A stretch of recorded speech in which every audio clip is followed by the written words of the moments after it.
والصلاة والسلام على أشرف المرسلين سيدنا ونبينا محمد بن عبد الله رسول الأمين وعلى آله وأصحابه ومن تبعهم بإحسان إلى يوم الدين. سبحانك لا علم لنا إلا ما علمتنا إنك أنت العليم الحكيم. رب اشرح لي صدري ويسر لي أمري واحلل عقدة من لساني يفقهوا قولي. رب يسر ولا تعسر وبتمم بخير وبعد. Alhamdulillah, kita manjatkan syukur kepada Allah Subhanahu wa taala dapat meneruskan daurah bagi kitab Sirajul Wahaj fi Qissatil Mi'raj dan kitab Nazam Idaman Hati pada membicarakan kunci rezeki. Kita sambung bacaan bagi kitab Sirajul Wahaj fi Qissatil Mi'raj pada bait yang ke-61, iaitu pada pasal berkaitan dengan baginda sallallahu alaihi wasallam memasuki Baitul Maqdis. Maulaya salli wa sallim daiman abada ala habibika khairil khalqi kullihim. Tibalah baginda di kiblat umat pertama dari Babul Yamani, baginda di Persila. Jadi baginda Rasul sallallahu alaihi wasallam sampai di Baitul Maqdis setelah mana perjalanan Isra baginda Rasul sallallahu alaihi wasallam yang kita diperlihatkan dengan pelbagai peristiwa yang ajaib yang disebutkan oleh para muhaddisin dalam kitab mereka, dan saya telah ringkaskan di dalam kitab As-Sirajul Wahaj ini dalam poin-poinnya dalam bentuk syair. Dan sekarang masuk kepada bahagian berkaitan dengan Rasulullah sallallahu alaihi wasallam memasuki Baitul Maqdis. Dinamakan Baitul Maqdis dengan Baitul Maqdis karena ini adalah tempat yang mulia, tempat yang disucikan oleh Allah Subhanahu wa taala, yaitu Mahallul Quds, tempat yang dimuliakan, tempat yang disucikan oleh Allah. Karena daripada tempat ini, kalau seorang beribadah di sana, maka akan menyucikan dia daripada arjasin nafsiyah, daripada kerosakan ataupun dosa noda. Maka karena itu dinamakan tempat ini Baitul Maqdis. Baitul Maqdis adalah masjid yang kedua yang dibina oleh Sayyidina Ibrahim alaihi salam. Perbezaan waktu di antara Baitullahil Haram, Ka'bah Al-Musharrafah, dengan Baitul Maqdis adalah 40 tahun. Jadi masjid yang pertama adalah Masjid Al-Haram, yaitu Al-Ka'bah Al-Musharrafah. Manakala yang kedua Baitul Maqdis 40 tahun setelah Ka'bah, dan seterusnya pada zaman Nabi kita Muhammad sallallahu alaihi wasallam, yaitu Masjid An-Nabawi. Masjid Nabawi jadi nombor 2 pada kedudukannya, seperti yang disebut oleh Nabi sallallahu alaihi wasallam, la tushaddu rihal illa ila thalathati masajid. Dalam hadis yang lain disebut, Nabi mengatakan bahawa solat di Masjidil Haram akan mendapatkan 100,000 pahala. Manakala solat di masjidi, kata Rasulullah, di Masjidil Nabawi 1,000 pahala. Manakala solat di Baitul Maqdis 500 pahala. Dan 3 masjid ini dianjurkan bagi kita untuk syaddur rihal, yaitu untuk kita bermusafir ke sana dengan tujuan ataupun bernazar untuk kita melaksanakan solat di mana-mana masjid. Jadi kalau seorang bernazar, saya dapat sekian-sekian perkara yang dia inginkan, kemudian katanya saya bernazar ingin menunaikan solat sunat di Masjid Terengganu, ditukar nazarnya, pergi ke Masjidil Haram, tukar nazar, pergi ke Masjidil Haram, buat umrah, atau pergi ke Masjid Nabawi. Jadi la tushaddu rihal illa ila thalathati masajid. Kata Nabi, masjid hadha, yani Masjid Nabawi, wa Masjidil Haram, wa Masjidil Aqsa, di Baitul Maqdis. Masjidil Aqsa yang saya maksudkan, bukan Baitul Maqdis. Masjid Aqsa 40 tahun setelah pembinaan Baitullah ataupun Ka'bah Al-Musharrafah. Jadi hadis la tushaddu rihal,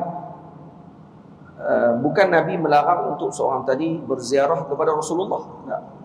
Ramai orang ataupun sebahagian daripada kelompok yang tersalah faham daripada hadis tersebut, mereka menganggap bahawa tidak boleh melawat Nabi SAW dengan tujuan ziarah.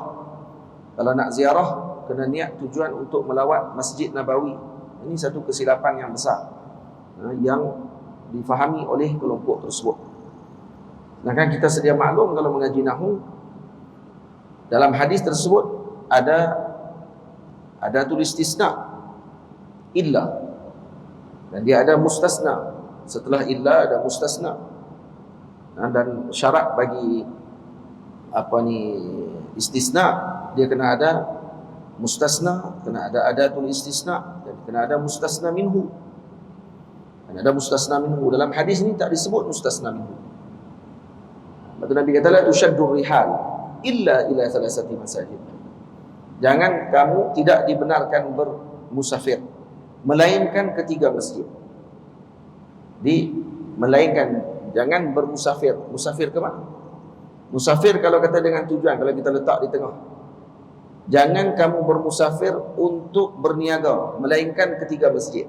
Betul ya? Itu tak boleh niaga di Kuala Lumpur, tak boleh pergi ke Eropah, tak boleh niaga ke negara lain, kena pergi ke tiga masjid tu. Niaga dalam masjid mana boleh. La tushaddu rihal illa ila salasati masajid. Tidak dibenarkan bermusafir untuk melawat ibu dan ayah melainkan ketiga masjid. Betul ya?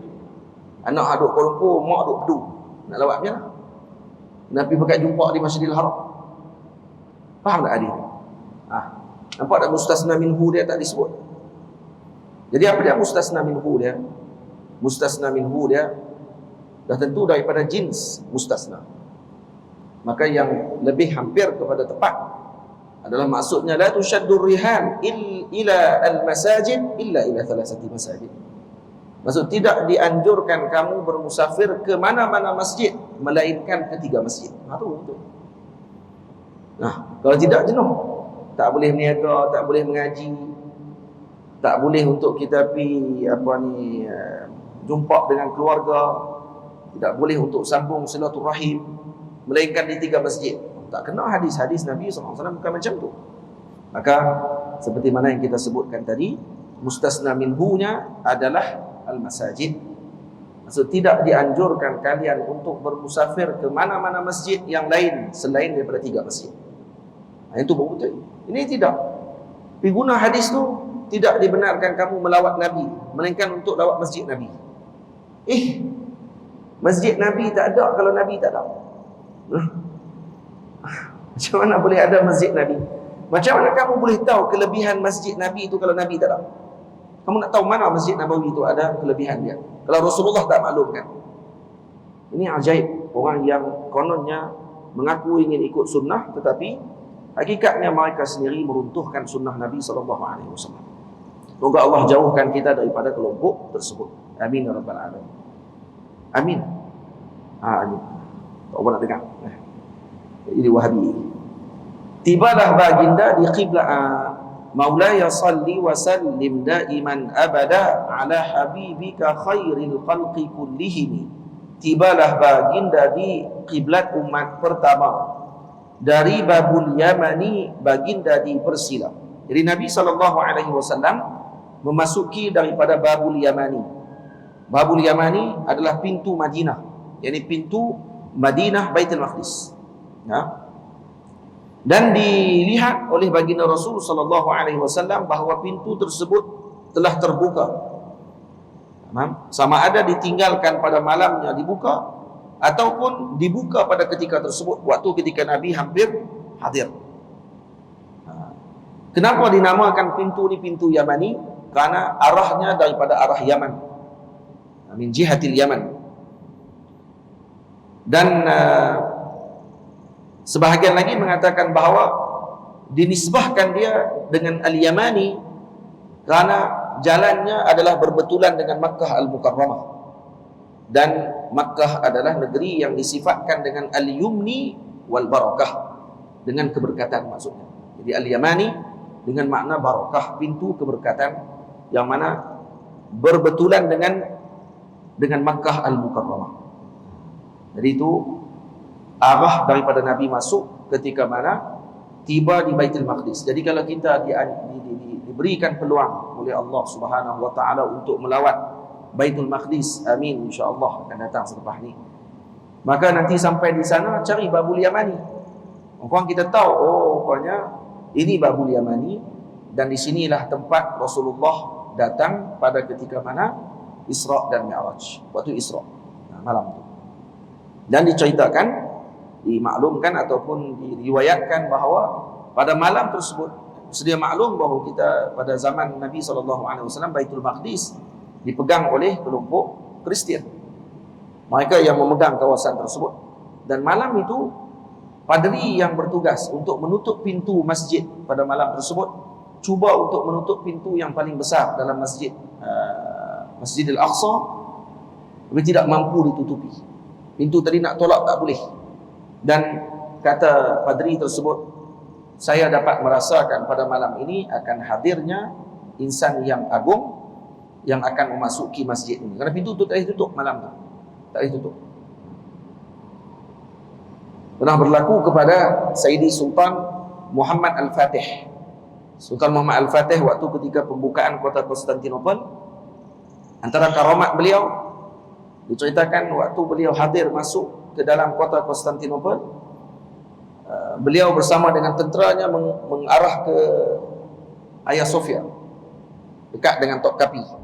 Hagia Sophia sekarang dah jadi masjid, bila Erdogan buat balik jadi masjid. Dulu ni jadi zaman Kamal Atatürk dibuat kandang kuda. Buat kandang kuda. Saya masjid, asal padri umpamanya apa, Hagia Sophia asalnya gereja, kemudian ditukar jadi masjid pada zaman Sultan Muhammad Al-Fatih, kemudian jadi kandang kuda zaman Mustafa Kamal Atatürk. Misalkan ya. Kemudian Sultan Muhammad Al-Fatih, hebatnya dia tak buang gambar-gambar Kristian dalam tu. Ada lambang salib, ada Jesus dalam tu, semua lambang-lambang, gambar-gambar dia buat dengan tinta emas. Diukir di dinding, bukan diukir, diletak dengan mozaik tu. Tu zaman dulu lagi. Sultan Muhammad Al-Fatih tak buang. Dia buat apa? Waktu buat masjid, dia tutup dengan kayu.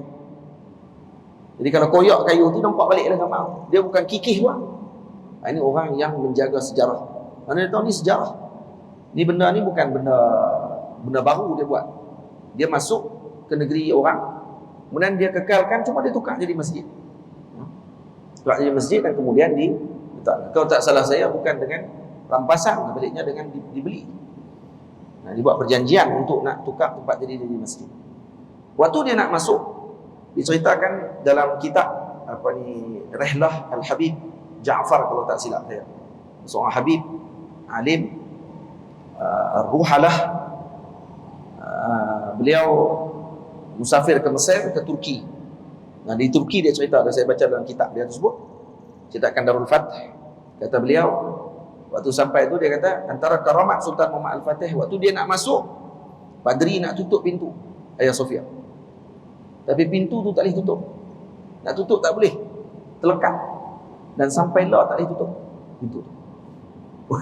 Bukan lepas Sultan Muhammad Al-Fatih masuk boleh tutup. Tak boleh tutup sampai lah terus. Sampai lah dia pun nak tolak tak boleh pintu tu. Itu keramat Sultan Muhammad Al-Fatih yang masih ada sampai sekarang di Hagia Sophia. Saya pergi ke Hagia Sophia, cari tak tahu, tak jumpa. Tam mana pintu tu, cari tak jumpa. Yang ada satu tiang besar. Tiang dalam surah dalam ayat Sofia lebih kurang besar ni lah. Lebih kurang. Tiang dia besar ni lebih kurang. Dan tiang ni ditetak oleh Sultan Al-Fatih dengan pedang dia. Waktu tu mungkin ada perbincangan, mungkin ada dia tak setuju apa-apa. Dia guna pedang dia tetak. Tetak apa ni tiang tadi, tekak. Ya. Guna pedang. Tu guna batu besar zaman tu. Misalkan dia punya orang panggil apa? Karomat dia. Baik. Diikat burak Maulaya salli wa sallim daiman abada ala habibika khairil khalqi kullihim. Diikat burak di gelungan besinya Aqsa, itu tempat ditambat burak para anbiya.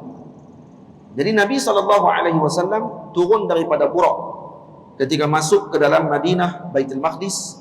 Kemudian Nabi SAW mengikat burak Nabi SAW di pintu masjid. Di situ ada halqah, ada satu gelungan besi, ini saya sebut, diikat burak di gelungan besinya Aqsa.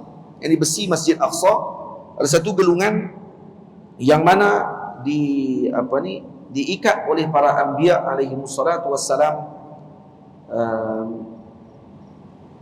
sejak daripada zaman dulu lagi. Maksud para nabi kalau datang ke Masjidil Aqsa, mereka akan mengikat burak kenderaan yang mereka naik di gelungan besi tersebut. Maka Rasulullah SAW melakukan yang sama.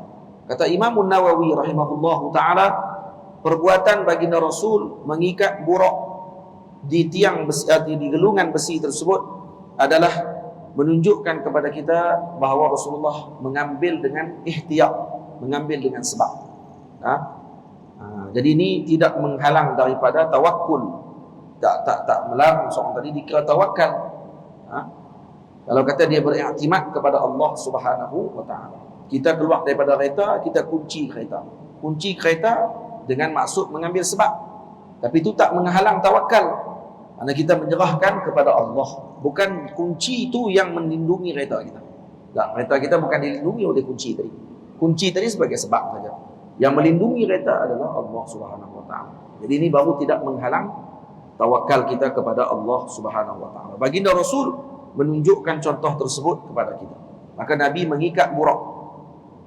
Mengikat burak di gelungan besinya Aqsa, itu tempat ditambat burak para anbiya.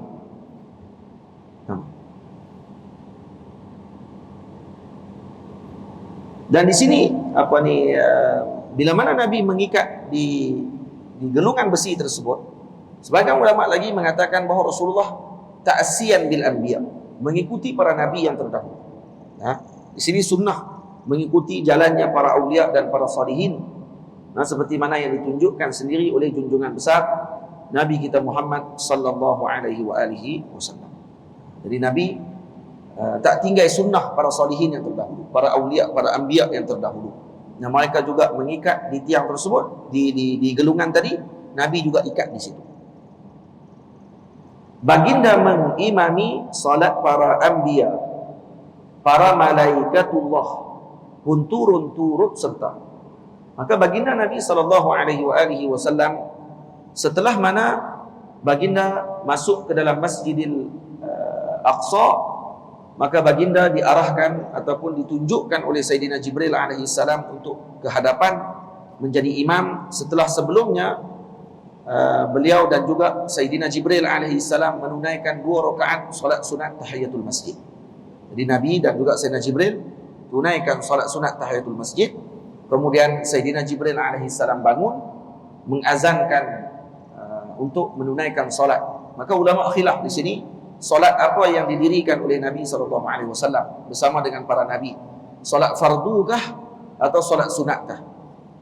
Sebahagian ulama mengatakan solat sunat, sebahagian lagi mengatakan solat fardu. Kenapa? Karena ada azan. Walaupun pada waktu ni ada iskal. Iskalnya apa dia? Iskalnya dalam riwayat ni, kerana waktu ni masih tidak disyariatkan lagi solat. Macam mana boleh ada azan? Dan kita sedia maklum bahawa azan disyariatkan di Madinah Al-Munawwarah. Ya? Kan mimpi Sayyidina Umar mimpi, dan ada seorang sahabat lagi, Sayyidina Abdullah mimpi. dan bagi tahu kepada Rasulullah sallallahu alaihi wasallam waktu khilaf macam mana kita nak panggil orang nak sembahyang. Hakikatnya Rasulullah sendiri dah tahu tentang perkara tersebut, azan dengan lafaz azan tersebut, maka dimaklumkan kepada Sayyidina Bilal, maka diazankan. Jadi kalau kata dengan riwayat tersebut, macam mana dengan masalah ni dalam Isra dan Mi'raj? Maka kata sebahagian ulama menjawab mengatakan bahawa di sini diperlihatkan terlebih dahulu kepada Rasulullah bagaimana bentuk azan yang diazankan oleh Sayyidina Jibril alaihissalam. Maka Sayyidina Jibril alaihissalam melaungkan azan, dan kemudian solat tersebut sebahagian ulama mengatakan ianya solat Isya, sebahagian lagi mengatakan ianya solat subuh. Tapi tidak ada khilaf bahawa solat pertama yang diajarkan oleh Sayyidina Jibril alaihissalam kepada Rasulullah sallallahu alaihi wasallam setelah baginda turun daripada Isra dan Mi'raj adalah solat zuhur. Tentu dinamakan solat itu solat zuhur. Maksudnya tidak bermasalah kalau kita katakan gabungan riwayat tersebut bahawa solat zuhur ditunjukkan untuk diberi panduan kepada umat.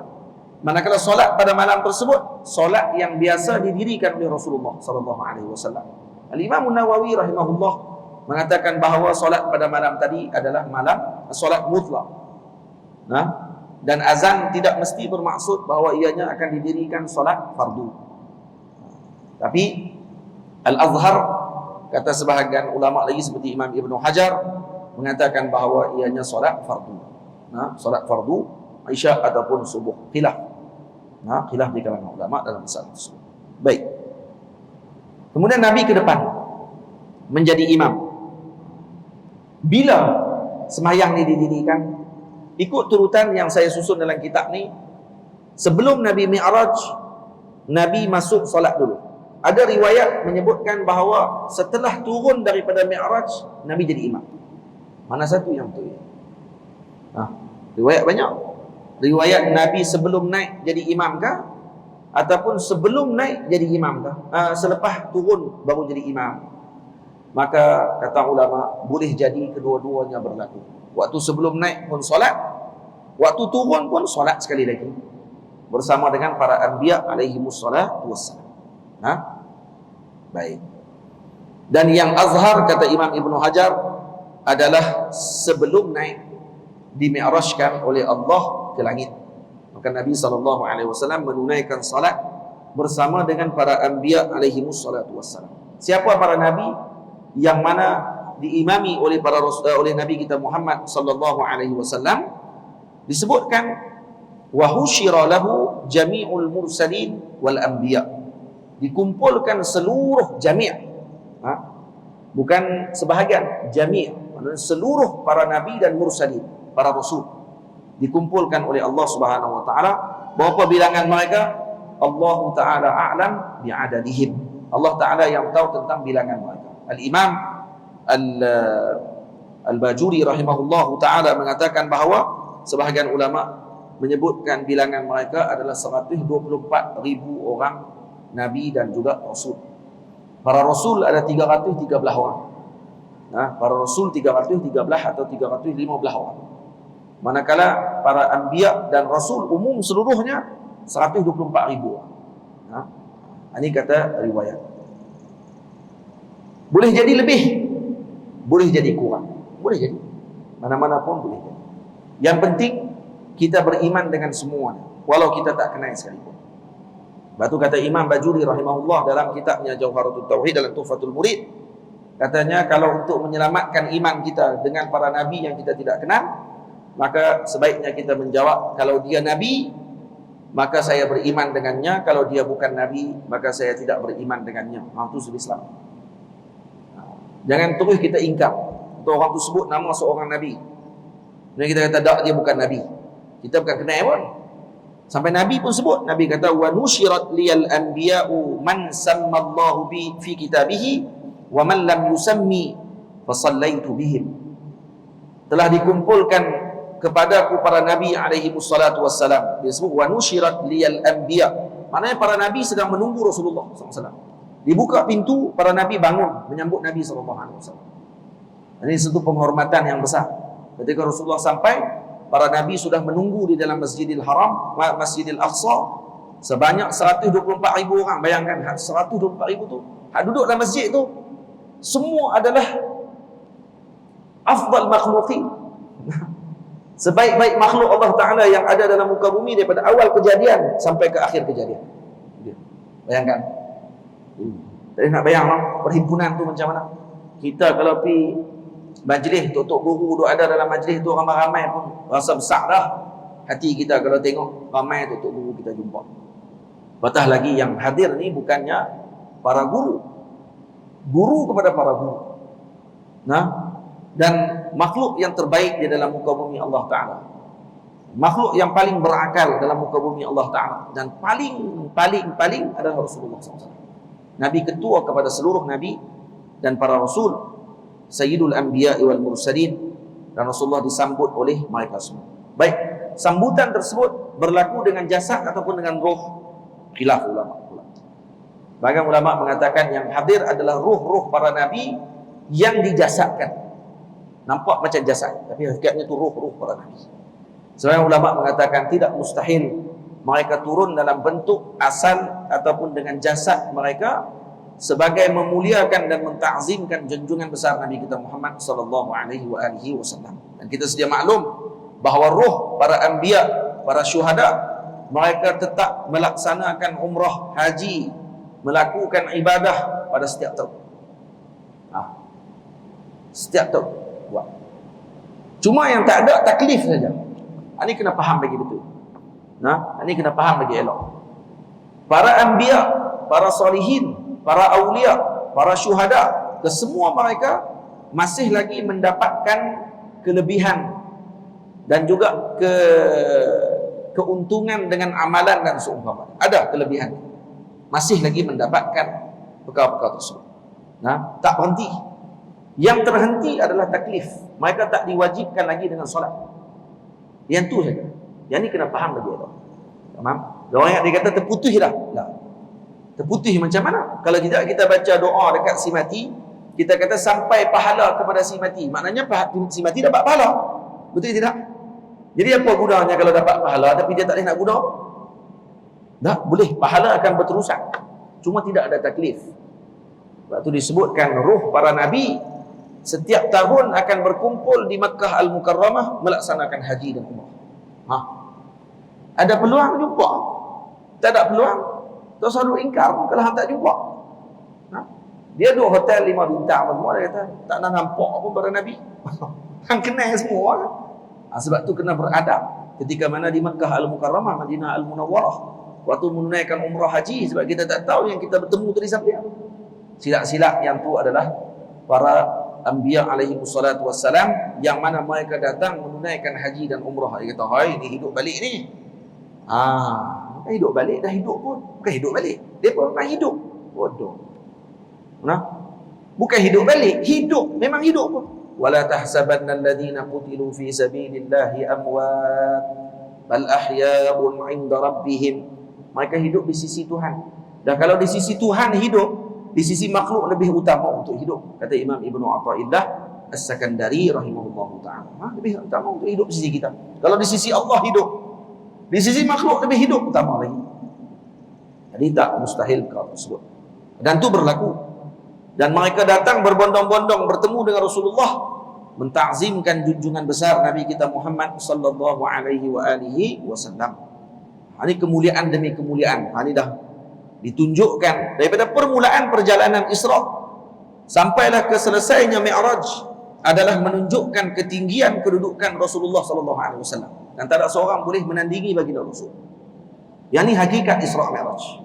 Itu kalau kita mengaji Isra Mi'raj tak tambah ta'zim kita dengan Rasulullah, maknanya tak selesai pengajian tersebut. Kalau tahu Isra Mi'raj ni, maka akan bertambah ta'zim kita dengan Rasulullah. Kalau kita tahu kata Masya Allah, Tabarakallah, Allah Ta'ala memuliakan baginda Nabi, maka setakat kita puji Rasulullah dengan qasidah yang kita alunkan, dengan ucapan-ucapan pujian yang kita alunkan, masih sedikit dibandingkan dengan apa yang dialunkan atau yang diucapkan oleh Allah kepada junjungan besar, yang ditunjukkan dengan perbuatan yang diarahkan oleh Allah kepada para mursalin, para anbiya yang lain untuk ditunjukkan kepada Nabi kita Muhammad sallallahu alaihi wasallam. Setelahnya dihidangkan, minta maaf sekali lagi dibaca dalam bentuk rojas. Nah, Maulaya salli wa sallim daiman abada ala habibika khairil khalqi kullihim. Setelahnya dihidangkan minuman padanya, susu dan juga arak dipilih yang pertama. Maka dihidangkan kepada Nabi setelah mana Nabi menjadi imam kepada para anbiya alaihi wassalatu wassalam.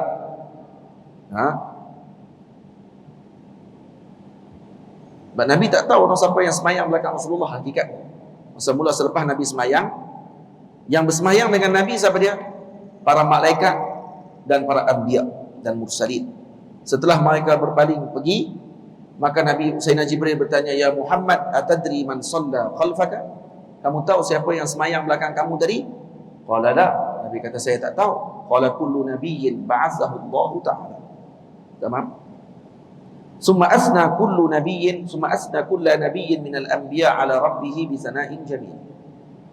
Kemudian dia kata, yang datang tadi semayang belakang kamu kesemuanya para nabi yang diutuskan oleh Allah Subhanahu wa taala. Tamam? Nah, jadi ini Allahumma salli ala Sayyidina Muhammad, disebutkan pujian Sayyidina Jibril kepada para nabi dan dipuji Rasulullah sallallahu alaihi wasallam. Panjang lagi lah cerita. Baik. Setelahnya dihidangkan minuman padanya, susu dan juga arak dipilih yang pertama.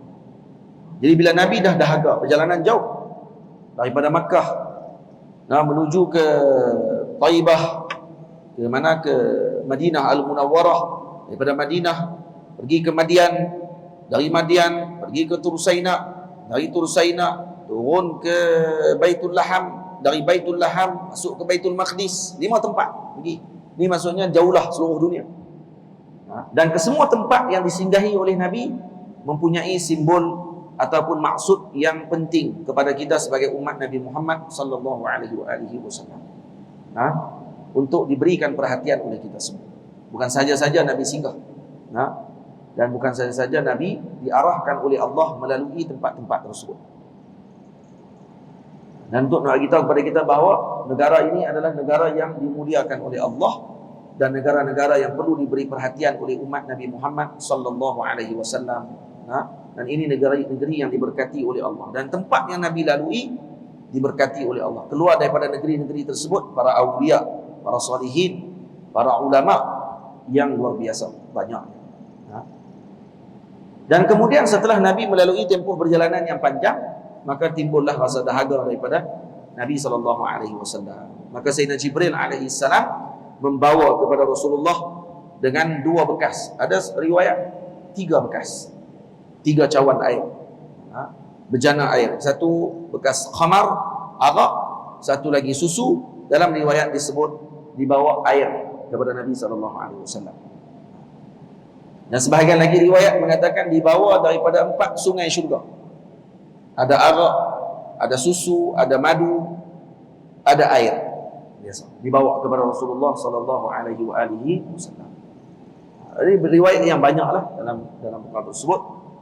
Cuma baginda di sini sebut baginda memilih fitrah Islam yang mulia jadi panduan yang terbaik buat semua. Maka Nabi memilih yang pertama, yaitu susu. Di dalam ni kan saya sebut susu dulu baru arak. Dipilih yang pertama, iaitu dipilih susu. Nabi memilih susu, maka dipuji oleh Sayyidina Jibril alaihissalam. Kata Sayyidina Jibril, "Ikhtartal fitrata walau syaribtal khamra laghawat ummatuk." Kalau kamu memilih arak, maka umatmu nanti akan menjadi melencong. Akan jadi melencong. Dan tidak akan mengikutimu melainkan sedikit sahaja di kalangan umat. Mereka akan jadi sesat jalan mereka kalau kamu pilih arak. Tak, kamu memilih susu. Di sini menunjukkan kepada kekuatan pegangan Rasul SAW. Kalau ada iskal, ada orang tanya, walaupun mungkin ada sebahagian di kalangan kita yang dalam otaknya duk bertanya, Dia kata arak tu kan tadi Ustaz sebut daripada syurga. Apa masalahnya minum arak syurga? Tak ada masalah pun. Ini pun persoalan pernah disoalkan kepada para alim ulama. Kalau dah arak daripada syurga, kenapa nak Nabi tolak? Kan arak syurga tidak ada masalah. Yang kedua, arak masih tidak diharamkan pada ketika sebelum waktu Nabi Isra' Mi'raj. Arak tak haram lagi. Arak haram di Madinah. Jadi ini menunjukkan kekuatan fitrah Rasulullah SAW untuk tidak meminum arak. Ini dalil kata bersihnya hati baginda Nabi. Hatta arak tersebut, kenapa Nabi tak suka? Bukan kerana daripada syurga, tapi kerana surahnya arak, kerana gambarannya arak, rupanya arak. Dan ini adalah minuman ahli fisik, orang-orang fasik pada zaman Rasul SAW dan setelahnya. Maka Nabi SAW ta'afuh, menjauhkan diri daripada untuk meminum perkara tersebut, dan Nabi memilih fitrah. Fitrah kenapa? Imam Nawawi rahimahullah berpandangan maksud fitrah adalah Islam. Maka saya terjemah di sini, baginda memilih fitrah Islam yang mulia. Fitrah maksudnya Islam. Tamam? Satu lagi pandangan mengatakan fitrah dengan maksud susu adalah minuman yang pertama diminum oleh seseorang. Daripada susu dah tumbuhnya tulang, daging, pembesaran tubuh seseorang tadi dengan susu. Maka susu adalah minuman yang mengambil tempat minuman dan makanan. Karena itu disebutkan ketika membaca susu. Minum susu kita membaca doa, Allahumma barik lana fihi wa zidna minhu. Ya Allah, berkati kami padanya dan tambahkan lagi kami dengannya. Susu. Ini susu disebutkan fitrah kerana sebabkan itu. 3 minit. Baginda memilih fitrah Islam yang mulia jadi panduan yang terbaik buat semua. Air juga dihidang, riwayat yang kedua, jika dihirup baginda tenggelam umatnya. Dalam riwayat yang kedua disebutkan bahawa baginda Nabi SAW dihidangkan dengan air kosong. Air sejuk ni. Maka Sayyidina Nabi memilih susu, tak mengambil air kosong. Maka kata Sayyidina Jibril, "Lau syaribtal ma'a la ghariqat ummatuk." Kalaulah kamu memilih air, sudah tentu akan tenggelam umatmu. Tenggelam dengan dunia maknanya. Tenggelam dengan dunia. Jadi ataupun tenggelam di dalam lautan kemaksiatan. Jadi ini antara menunjukkan kepada kita bahawa Rasulullah memberikan ataupun sangat bijaksana dalam memilih sesuatu tersebut, dan Sayyidina Jibril alaihissalam memaklumkan pujian tersebut, dan juga memaklumkan kepada kita semualah bahawa Rasulullah SAW telah memilih pilihan yang terbaik untuk umatnya. Maksudnya di sini, kalau Nabi pilih yang mana pun tak ada masalah kat Nabi SAW. Tidak. Tak ada satu pun kata dalam hadis ni, kalau kamu minum susu, kalau kamu minum arak, wahai Muhammad, kamu akan sesat. Umat akan sesat. Kalau kamu minum air, umat tenggelam. Nabi tenggelam? Tak, Nabi tak akan tenggelam. Tengok adab Sayyidina Jibril dengan Rasulullah. Masya Allah, ajib. Adab dia sangat agung dengan Rasulullah SAW. Dia tak kata Rasulullah tenggelam, dan Rasulullah tak akan tenggelam. Dia tak akan kata Rasulullah akan jadi sesat, karena Rasulullah tak akan sesat. Tapi dia kata umat yang akan sesat. Maknanya pilihan Nabi akan memberi kesan kepada umat. Rasulullah tak akan terkesan apa, karena Rasulullah adalah yang terbaik. Maksudnya mana-mana pilihan pun Nabi tetap akan dijaga oleh Allah Ta'ala. Tetapi Nabi sangat menjaga umatnya. Dan pilihan tadi bukan sadfah, bukan tak sengaja dipilih oleh Nabi SAW. La yantiqu 'anil hawa in huwa illa wahyu yuha. Nabi tidak bercakap dengan nafsunya, dan Nabi tak akan memilih suatu perbuatan tadi dengan nafsunya, melainkan itu semua adalah panduan daripada Allah Subhanahu wa taala. Bermaksud apa di sini? Bermaksud bahawa Allah mencintai umat Nabi Muhammad sallallahu alaihi wasallam. Di dalam peristiwa ini sebenarnya Allah mencintai kita semua. Maka membalas kecintaan tersebut perlu kita banyakkan syukur kepada Allah Subhanahu wa taala. Pilihan baginda tepat penuh bijaksana, yang dipilih olehnya pasti untung umatnya. Maulaya salli wa sallim daiman abada ala habibika khairil khalqi kullihim. Baik, kita berhenti dulu dengan azan dan solat, dan insyaallah kita akan sambung setelah solat nanti. Walhamdulillahi rabbil alamin.